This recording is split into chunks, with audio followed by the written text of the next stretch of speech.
Captain Jake Morrison wiped the sweat from his forehead as he walked through the cargo bay of his ship, the Star Runner.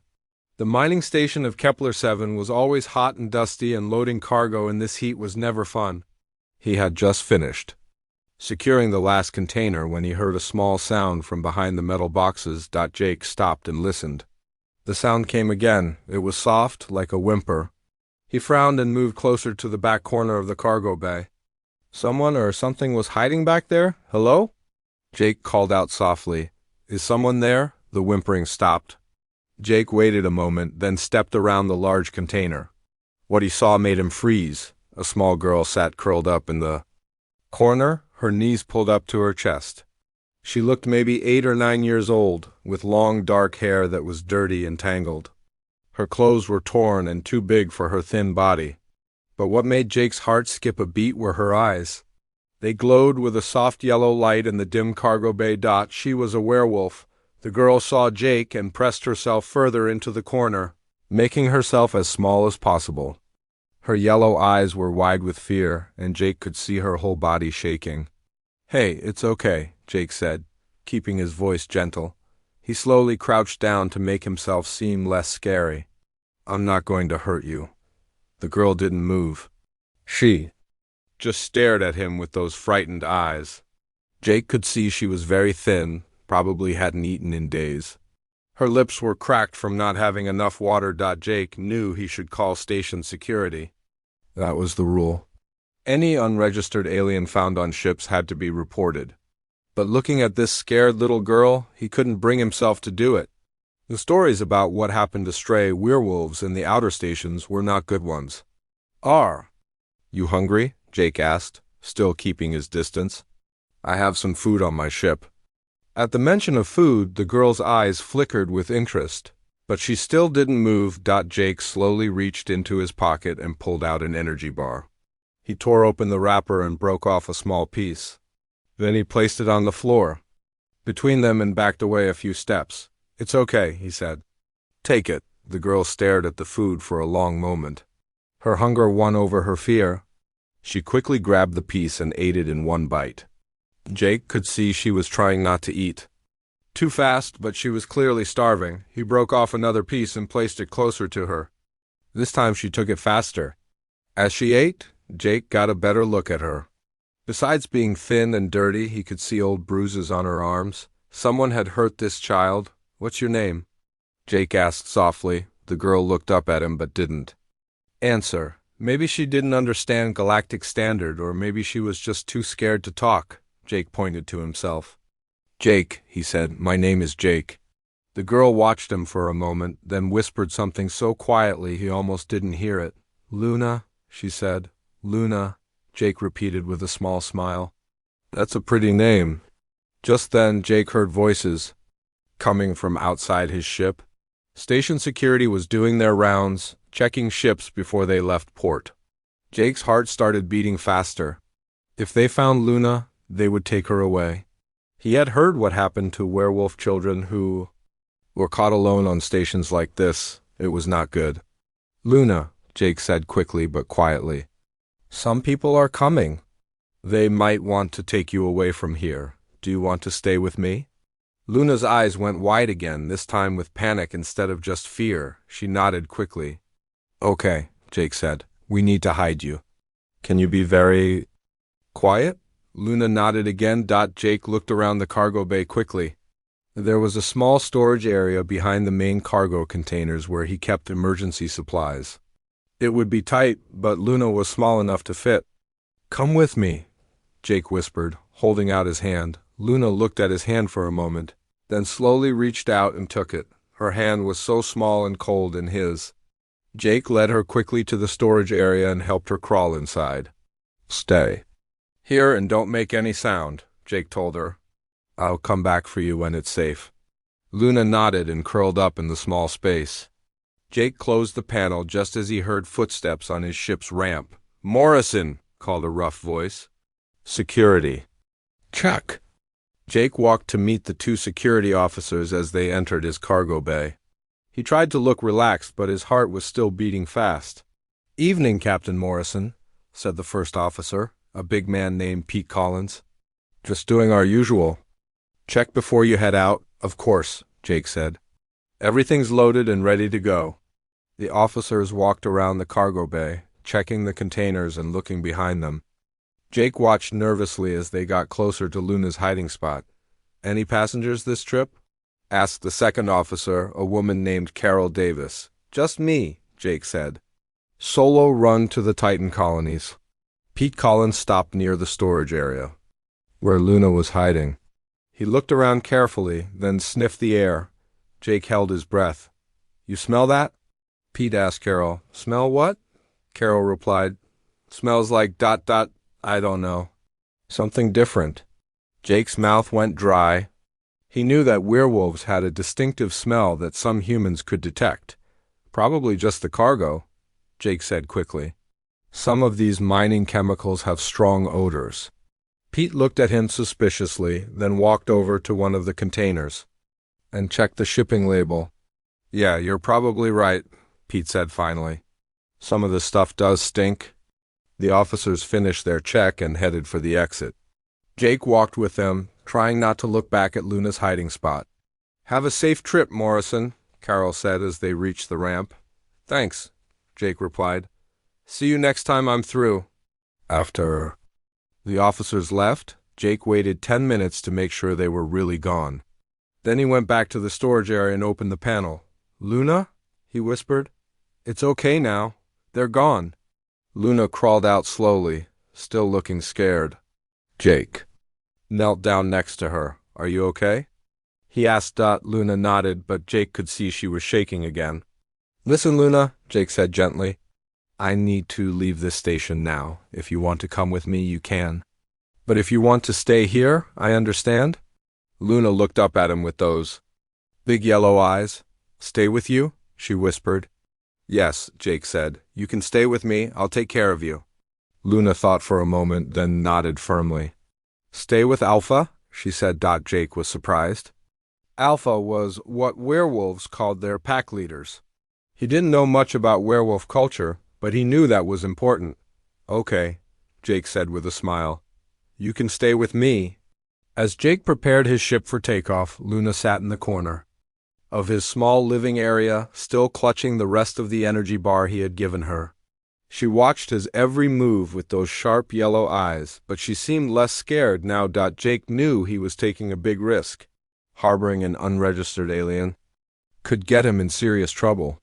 But looking at Luna, so small and vulnerable, he knew he had made the right choice. As the Star Runner lifted off from Kepler 7 and headed into space, Jake wondered what he had gotten himself into. He was just a cargo pilot trying to make a living on the frontier. He never planned on becoming anyone's alpha, but sometimes life had other plans. 6 months had passed since Jake Morrison found Luna hiding in his cargo bay. The Star Runner had become their home among the stars, and life had settled into a comfortable routine. Luna was no longer the scared, starving child he had rescued. She had grown stronger and healthier, though she was still small for her age. Every morning, Luna would wake up early and help Jake check the ship's systems. She had learned to read the displays and could spot problems faster than Jake could sometimes. Her yellow eyes would scan the screens with intense focus, and she would point out things that didn't look right. Alpha, Luna said one morning, pointing at a display. This number is different from yesterday. Jake looked at the screen she was pointing to. It showed the engine temperature readings. Sure enough, one of the engines was running slightly hotter than normal. Good catch, Luna, Jake said, ruffling her dark hair. We should check that before we make our next jump. Luna smiled proudly. She had learned so much in just 6 months. Her galactic standard was now almost perfect, though she still spoke with a slight accent that made her sound even younger than she was. Jake had also learned things about Luna. She was incredibly smart, much smarter than most children her age. She could fix broken equipment just by looking at it and understanding how it worked. Sometimes Jake wondered if all werewolf children were this clever, or if Luna was special, but Luna still had bad days. Sometimes she would wake up screaming from nightmares about the people who had hurt her pack. On those days, Jake would sit with her and tell her stories about the places they had been and the planets they would visit. Slowly, she would calm down and remember that she was safe. Luna had also started changing shape when she got very upset or scared. The first time it happened, Jake had been frightened. Luna had been trying to fix a broken tool when it sparked and made a loud noise. Suddenly, she wasn't a little girl anymore. She was a small wolf with dark fur and bright yellow eyes. Jake had never seen a werewolf transform before.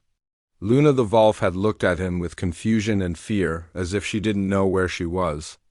Jake had sat down on the floor and spoken to her softly until she changed back into a girl. "I'm sorry, Alpha," Luna had said, tears in her eyes. "I didn't mean to. It's okay," Jake had told her. "You don't have to be sorry for being what you are." Now they were heading to New Denver, a big trade station where Jake had a job delivering medical supplies. Luna sat in the co-pilot seat, watching the stars go by through the window. She had become a good travel companion, never complaining about the long trips between planets. "Will there be other werewolves at New Denver?" Luna asked. "I don't know," Jake said honestly. "Maybe, would you like to meet some?" Luna thought about this for a moment. "I think so, but I don't remember how to act around other werewolves. My pack taught me some things, but I was very young when they died." Jake felt sad whenever Luna talked about her pack. He knew she missed them, even though she was happy with him.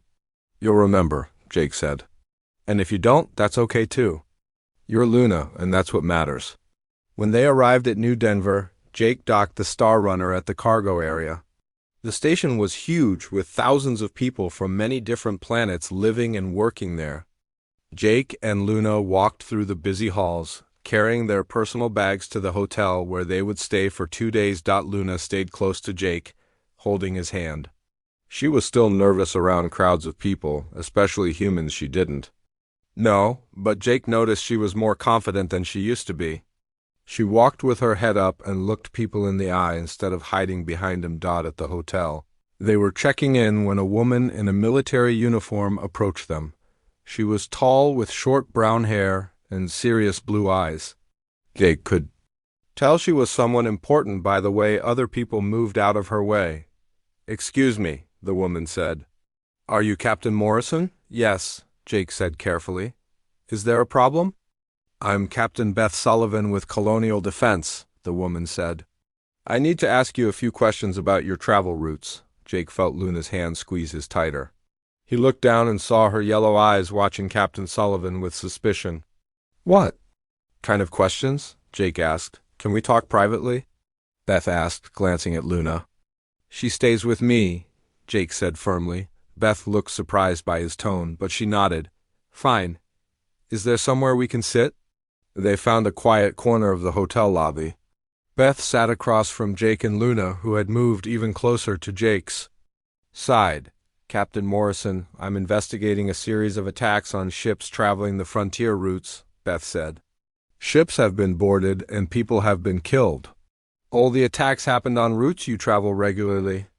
Jake felt his stomach drop. "Are you saying I'm a suspect?" "I'm saying I need to know if you've seen anything unusual," Beth said. "Any ships following you, strange communications, anything out of the ordinary?" Jake thought about it. "No, nothing like that. But I don't travel with passengers usually, so I might not be a target." Beth's eyes moved to Luna. "What about her?" "She's not listed on any passenger manifests." Jake's jaw tightened.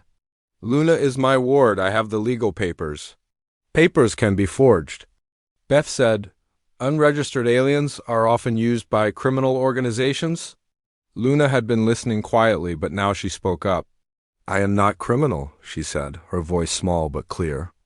"Alpha saved me. I help Alpha with ship." Beth looked surprised to hear Luna speak. "You help with the ship?" "Yes," Luna said proudly. "I fix things and watch for problems." Before Beth could ask more questions, an alarm started blaring throughout the station. Emergency lights began flashing red. "Attention all personnel," came a voice over the speakers. "We have a reactor leak in Section 7. All non-essential personnel evacuate immediately." Beth jumped to her feet. "That's near the military dock," she said. "I have to go." She started to run, but Jake called after her. "The reactor in Section 7 uses a Mark IV containment system. If there's a leak, you need to shut down the secondary cooling first, or the whole thing will explode. Beth stopped and turned around. How do you know that? I used to work on reactors before I became a pilot, Jake said. Come with me, Beth said. I might need your help.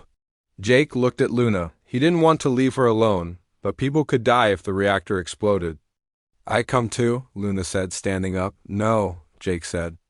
It's too dangerous. Alpha needs help, Luna said stubbornly. I can smell things Alpha cannot smell. I can hear things Alpha cannot hear. Beth looked confused. What is she talking about? Jake sighed. There was no time to explain everything. Luna has very good senses. If there are people trapped, she might be able to find them. Beth hesitated, then nodded. Fine, but you both stay close to me. They ran through the station corridors, toward Section 7. The hallways were full of people evacuating, making it hard to move quickly, but Luna seemed to know exactly where to go. She would point in directions before Beth even told them which way to turn. When they reached Section 7, they found chaos. Station engineers were running around trying to fix the problem, but they looked panicked and confused. What's the situation? Beth asked the chief engineer. The main cooling line burst, the engineer said. We can't get close enough to shut it down because of the radiation.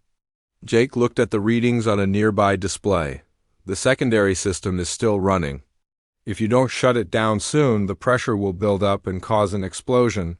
We know that, the engineer snapped. But we can't reach the controls.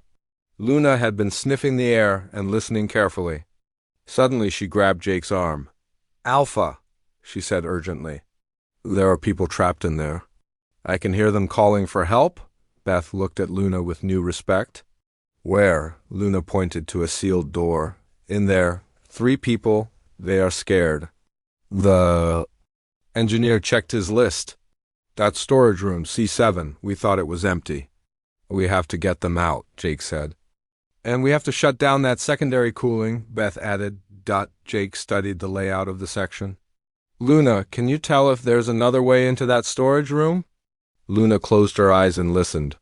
Her werewolf hearing was much better than human hearing. After a moment, she pointed to an air vent near the ceiling. There, she said. The air moves differently there. There is a path. Beth looked up at the vent. It's too small for any of us to fit through. Not for me, Luna said. Quietly, Jake immediately shook his head. Absolutely not. It's too dangerous.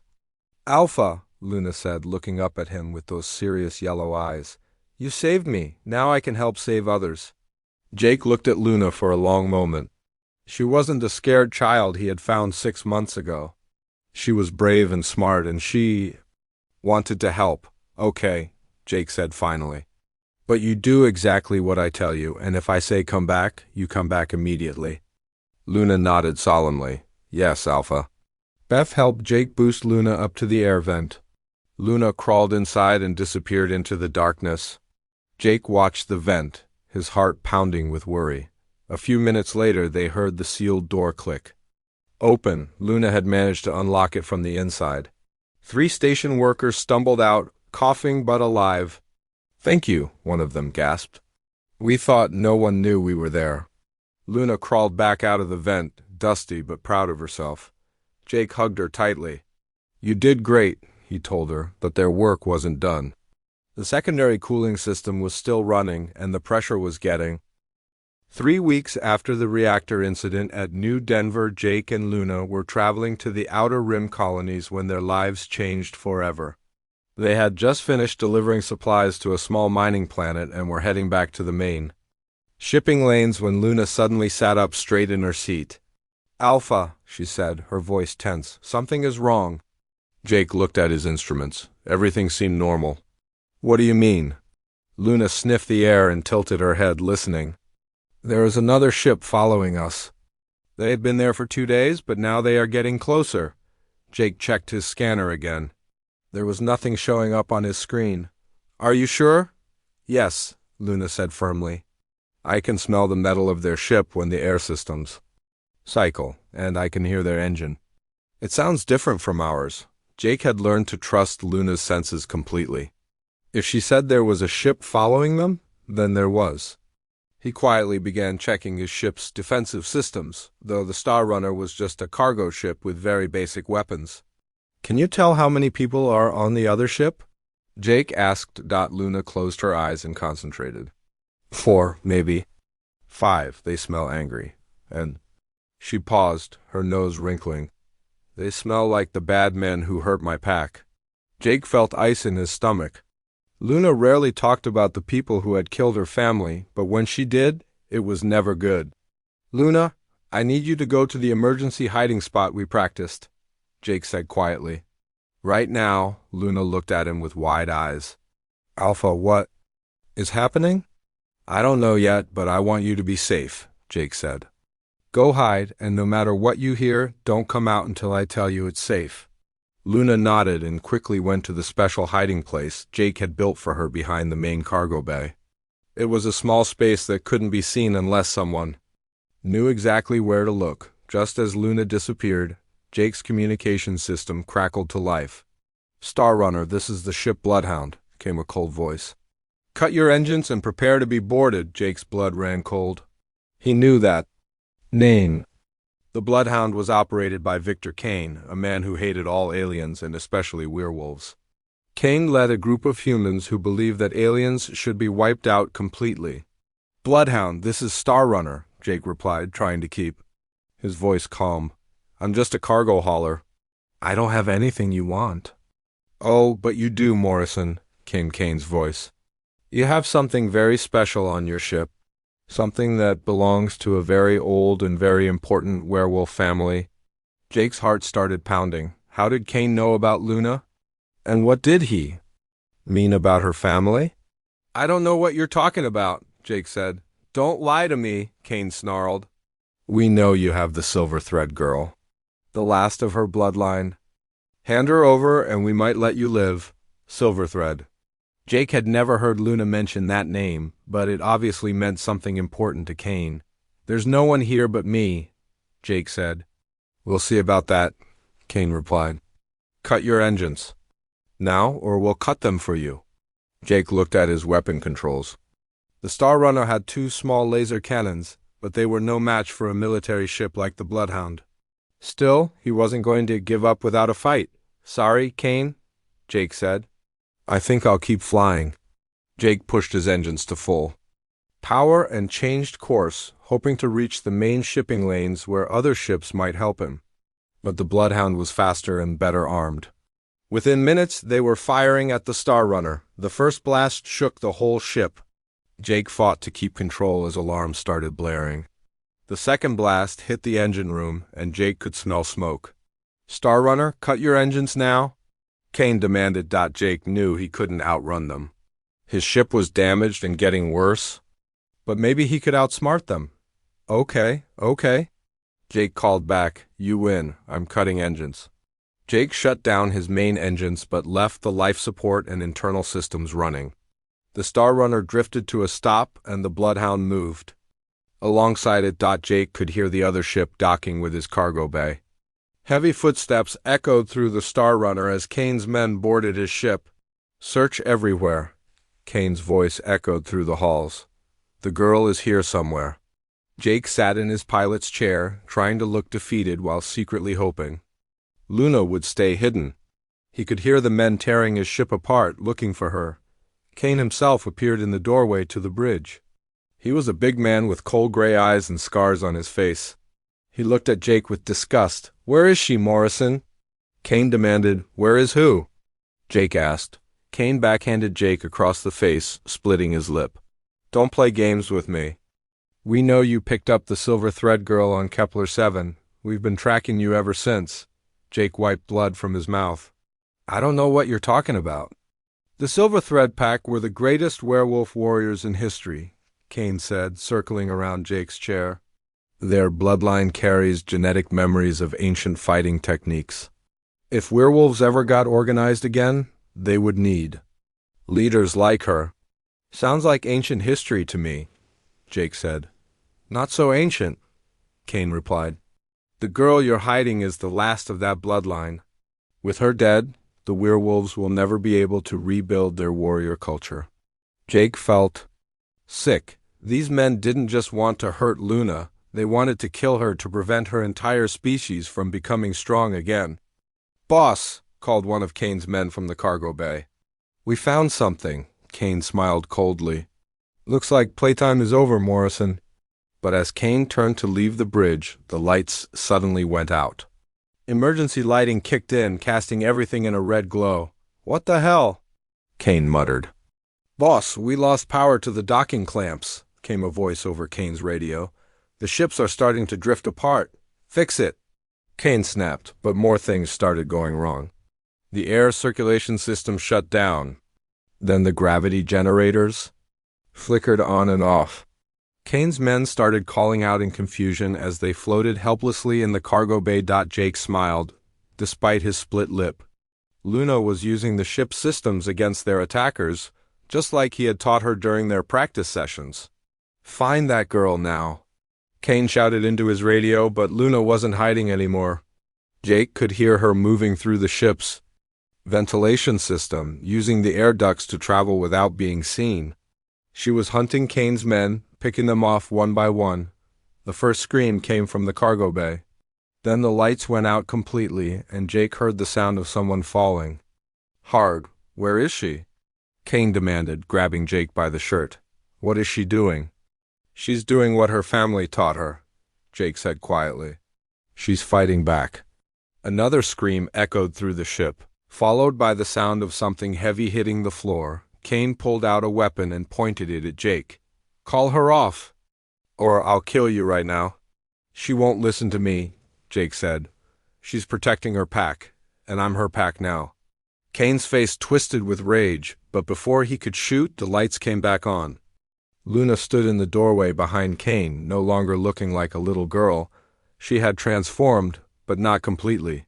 She stood on two legs like a human, but her hands had become claws and her teeth were sharp. Her yellow eyes glowed with an inner fire that made Kane step backward. "You hurt my alpha?" Luna said, her voice deeper and more dangerous than Jake had ever heard it. "You killed my first pack? Now you will pay." Kane spun around and fired his weapon at Luna, but she was already moving. She was faster than any human. Dodging the energy blast and leaping across the bridge in one smooth motion, Kane tried to fire again, but Luna knocked the weapon from his hands with one swipe of her claws.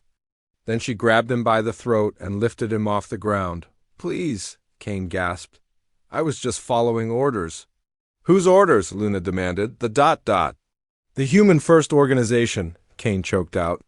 "They want all the old werewolf bloodlines destroyed." Luna's grip tightened. "How many others?"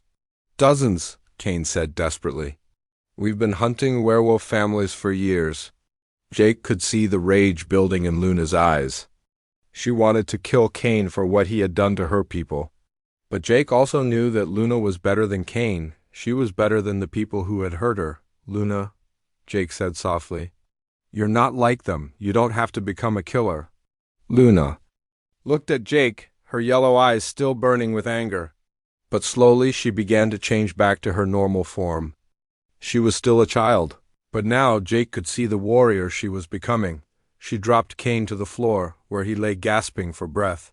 "You will tell your human first friends something," Luna said, standing over Kane. "Tell them that the silver thread pack is not dead. Tell them that we remember everything. And tell them that if they come for my alpha again, I will hunt them all down." Just then, Jake heard the sound of ships approaching. His communications system crackled to life. "Star Runner, this is Captain Sullivan with Colonial Defense. We received your distress signal. Are you all right?" Jake smiled with relief. "Beth, perfect timing. We have some prisoners for you." As Beth's ships surrounded the Bloodhound and arrested Kane's men, Jake looked at Luna with new understanding. She wasn't just a smart child with good senses. She was a warrior, bred from a line of fighters that went back thousands of years. But more than that, she was his daughter in every way that mattered. And he was her alpha, not because he was stronger or tougher, but because he had chosen to protect her when no one else would. "Are you okay?" After the attack by Victor Kane, everything changed for Jake and Luna. word spread quickly through both human and werewolf communities about the girl who had defeated Kane's men and the human captain who protected her. Within days they found themselves at the center of attention they never wanted. Jake was drinking coffee in the Star Runner's small kitchen when Luna came running from the communications room, her eyes wide with excitement and worry. "Alpha, there are many people who want to talk to us," Luna said. "The communication system has been making noise all morning." Jake sighed and followed Luna to check the messages. There were dozens of them. Some were from news reporters wanting interviews, others were from government officials. But the ones that made Jake nervous were from groups he had never heard of before. "This one is in the werewolf language," Luna said, pointing to a message with strange symbols. "Should I read it?" Jake nodded. He had been trying to learn some werewolf writing, but Luna was much better at it. Luna read the message slowly, her finger following the symbols. It says, "Young Silverthread, the Underground seeks counsel with you and your Alpha. The time of hiding is ending. We remember the old ways. It is signed by someone called Elder Maya Blackwood. Do you know who that is?" Jake asked. Luna shook her head. "No, but the way they write ... it is very formal. Like they are someone important in werewolf society." Before Jake could respond, another message came through. This one was from Captain Beth Sullivan. "Jake, Luna, I need to see you both immediately. There have been developments. Meet me at Colonial Defense Headquarters on Titan Station. Come armed and watch your backs." Beth Jake looked at Luna. "What do you think?" "I think our quiet life is over," Luna said sadly. "But maybe that is okay? Maybe it is time to help other werewolves who are being hunted." 2 days later, Jake and Luna arrived at Titan Station. It was one of the biggest military bases in human space, with huge ships and thousands of soldiers. Luna stayed close to Jake. As they walked through the corridors, her eyes constantly moving and her nose twitching as she smelled the unfamiliar scents, Beth met them at the security checkpoint. She looked tired and worried with dark circles under her eyes. "Thank you for coming," Beth said, leading them to a secure meeting room. "We have a big problem." Inside the room, 2 other people were waiting. One was a human man in a fancy suit, who looked like a government official. The other was a werewolf woman with silver gray hair and intelligent green eyes. "Jake, Luna, this is Ambassador Carl Rodriguez from the Colonial Council," Beth said, pointing to the man in the suit. "And this is Elder Maya Blackwood from the Werewolf Underground." Luna's eyes went wide. "You are the one who sent the message." Maya smiled gently. "Yes, child. I have been waiting a long time to meet the last daughter of the Silverthread Pack." "I am not the last," Luna said quietly. "There might be others." "No," Maya said sadly. "Our people have searched for years. You're the only one left with the pure bloodline." Ambassador Rodriguez cleared his throat. "If we could get to business. The situation is getting worse every day. Kane's organization, Human First, has been more active since his capture. They're planning something big." Beth activated a holographic display that showed a map of the galaxy. Red dots marked dozens of locations. "These are attacks on werewolf families in the past month," Beth said. "Human First isn't just hunting random werewolves anymore. They're specifically targeting families with strong bloodlines or leadership potential." Maya looked at the display with anger in her green eyes. "They are trying to make sure we can never rebuild our society. Without strong bloodlines to lead us, werewolves will remain scattered and weak. Which is why we need to work together," Rodriguez said. "The Colonial Council is prepared to offer werewolves full citizenship and protection, but we need werewolf leaders to help negotiate a proper treaty. And we need Luna," Maya added, looking at the young girl. "The Silverthread bloodline carries genetic memories of ancient werewolf battle tactics and leadership strategies. With her help, we could unite the scattered packs and defend ourselves." Jake felt uncomfortable with the way everyone was looking at Luna. She was still just a child, even if she was a very special one. "Luna is only 9 years old," Jake said firmly. "She shouldn't have to carry the weight of her entire species on her shoulders." "I know it seems unfair," Maya said gently. "But werewolf children grow up faster than human children, especially..." and those with strong bloodlines. Luna is already showing abilities that most adult werewolves never develop.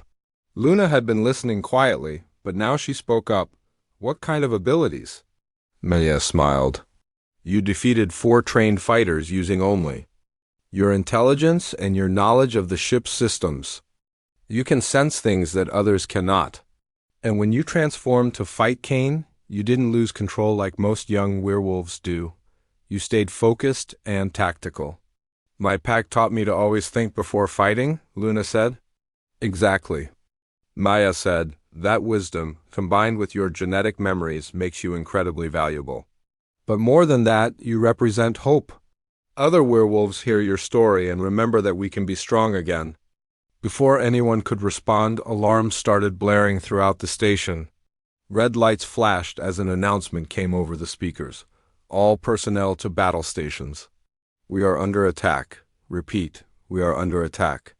Beth jumped to her feet and checked her communications device. It's human first.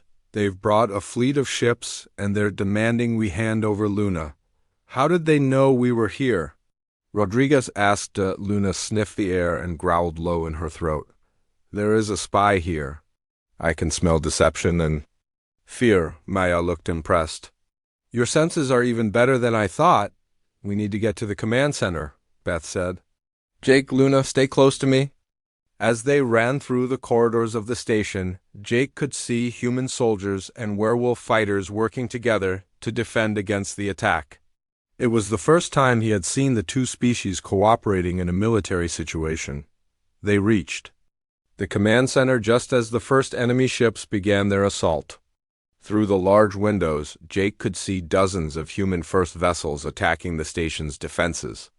They have more ships than we expected, the station commander reported to Beth. Our outer defenses are holding, but they won't last long. Luna stepped up to a tactical display and studied it carefully. Jake watched as her eyes moved across the screen, taking in information faster than any adult could process it. They are making a mistake, Luna said suddenly. What do you mean? Beth asked. Luna pointed to the display. Look at their formation. They are attacking from the front because they want to look strong and brave. But the station's weakest point is here, she pointed to a different section, where the docking bays connect to the main structure. The station commander looked at Luna with surprise. How do you know that? I can see the patterns, Luna said simply. Human first thinks like bullies. They want to scare people with big attacks, but bullies are not good at tactics. Maya smiled proudly. The genetic memories are awakening. Luna can see battle patterns that her ancestors knew. But if you can see it, maybe they can too, Jake said, worried. No, Luna said confidently. They are too angry to think clearly. Anger makes people stupid in fights. Luna turned to the station commander. If you send defenders to the weak point now, you can stop them when they figure out their mistake. And if you move these ships here, she pointed to another area of the display, you can trap their main force. The commander looked at Beth, who nodded. Do what she says. Luna has been right about everything so far. As the battle continued, Jake watched in amazement as Luna coordinated the defense. She would point out enemy movements before they happened and suggest counterattacks that worked perfectly. Other werewolf fighters in the command center began looking to her for guidance, even though she was just a child. How is she doing this? Rodriguez asked Maya quietly. Silver Thread Pack leaders were the greatest tactical minds in werewolf history, Maya explained. Their genetic memories include thousands of years of battle experience. Luna is accessing knowledge that most werewolves have forgotten, but Luna was also still a child. Jake could see her getting tired as the battle went on. Her small hands shook slightly as she pointed at the displays, and her voice was getting hoarse from giving orders. Luna, you need to rest, Jake said, putting his hand on her shoulder. I am okay, Alpha, Luna said, but Jake could see she was pushing herself too hard. That was when the enemy made their next move. Instead of attacking the station directly, they began targeting the civilian areas where werewolf families lived. They are going after non-combatants, Beth said with disgust. Luna's eyes flared with anger. They are cowards. Fighting families instead of warriors? We have to protect them, Maya said. Luna studied the tactical display again, but this time Jake could see tears in her eyes. There are too many attacks happening at once. We cannot save everyone. Jake knelt down next to Luna. Then we save who we can. You've already helped save hundreds of people today. Luna looked up at Jake with her bright yellow eyes. Alpha, I am scared. What if I make the wrong choice and people die? Then you make the best choice you can with what you know, Jake said gently. That's what good leaders do. They don't try to be perfect. They try to help as many. 2 months after the battle at Titan Station, Luna was healing in the medical center when she discovered something had changed inside her. The plasma blasts she had taken to protect Jake had done more than just hurt her body. It had awakened something deeper in her genetic memories. Alpha, Luna said one morning as Jake brought her breakfast. I can remember things that happened before I was born. Jake sat down next to her hospital bed. What kind of things? Luna closed her eyes and concentrated. I remember my great-great-grandmother leading a pack of 300 werewolves against human soldiers who were trying to take our land. I remember the songs my ancestors sang before battles. I remember the way they organized their territories and chose their leaders. That sounds like the genetic memories Maya talked about, Jake said. Yes, but it is more than that now, Luna said. Before, the memories came to me only when I needed them for fighting. Now I can reach them whenever I want. I can learn from my ancestors. Jake felt both proud and worried. Luna was becoming something amazing, but she was still just a child.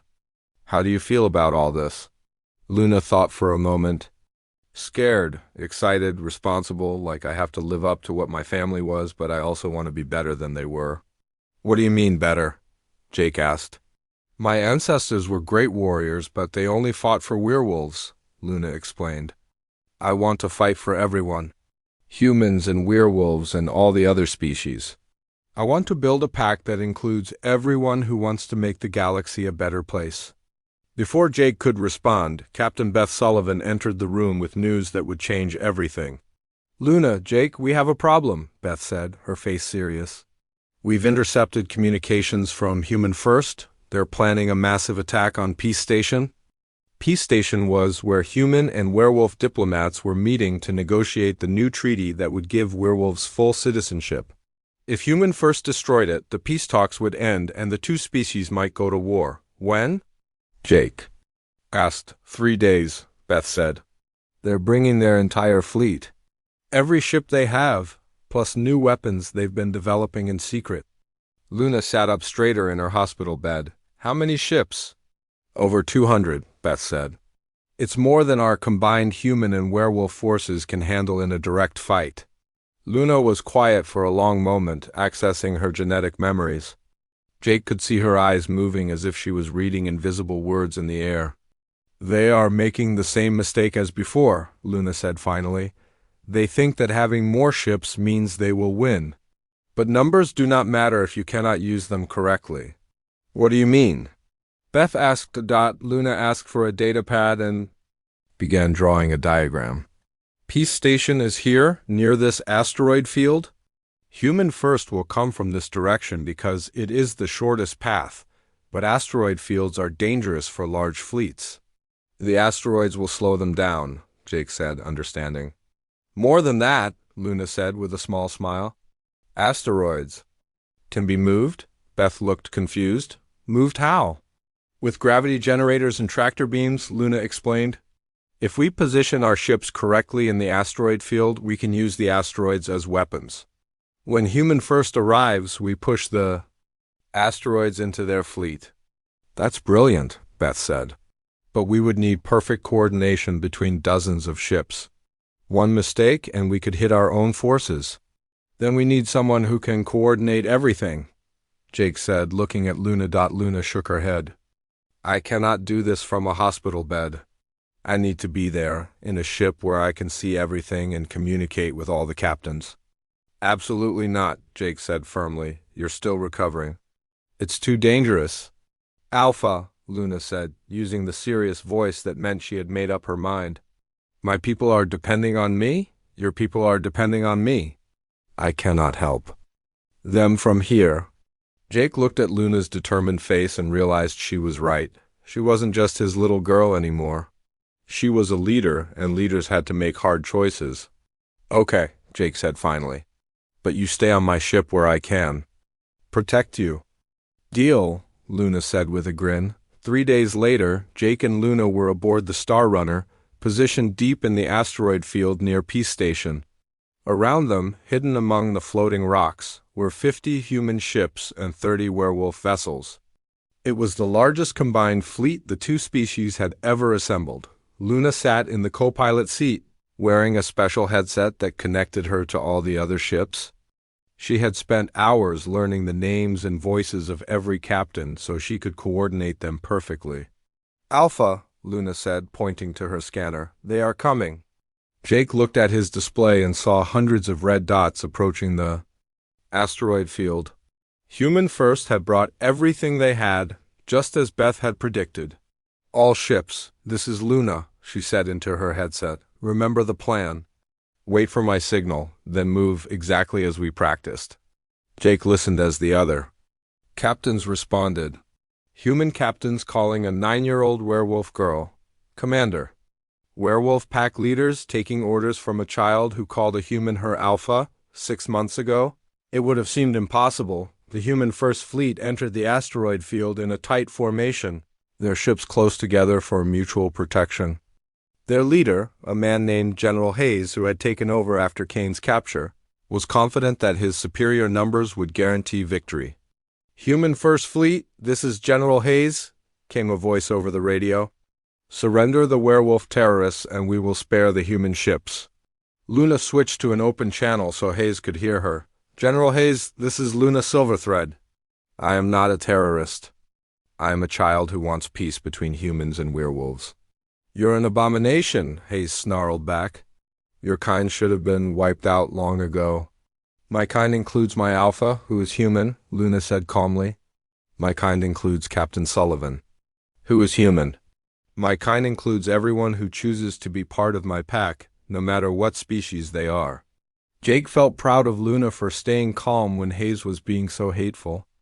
Enough talk, Hayes said. All ships attack Peace Station. Destroy everything? As the Human First Fleet moved deeper into the asteroid field, Luna began giving orders.